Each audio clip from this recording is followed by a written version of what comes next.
Okay, we're going to look at adding probabilities and what it means to be mutually exclusive. Well, they say when two events A and B are mutually exclusive, if it's impossible for them to happen together. So when we flip a coin, you either get a head or a tail. So the two things can't happen together.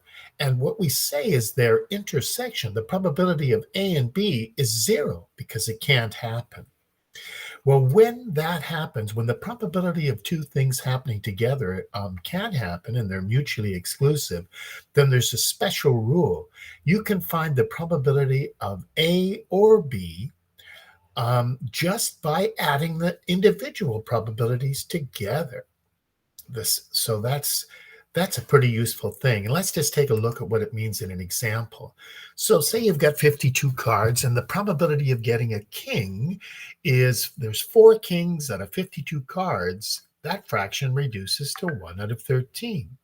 Well, the probability of getting an ace, there's 4 aces, 4 out of 52, it's 1 over 13. The probability of getting a king and an ace at the same time, you can't. They don't happen together. But the probability of picking out a card and getting a king or an ace, you just add 1 over 13 plus 1 over 13. That's the addition rule when for probability. And when it's mutually exclusive, you can just add them up. 1 over 13 plus 1 over 13 is 2 over 13. And that's your answer. Let's look at one more example that's in your notes. Hey, these notes come from Papua New Guinea. They're really good. I think they explained it really well. If 2 dice are tossed, the event of rolling a 6 and the event of rolling a B are mutually exclusive. You can't get 2 different numbers at the same time when you roll 2 dice.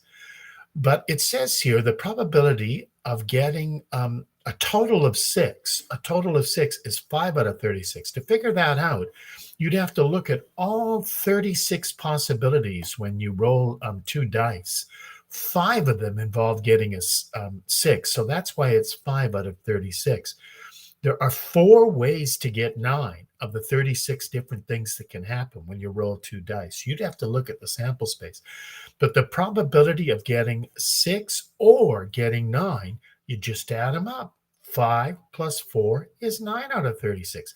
There's a 25% chance of getting a 9 or a 6.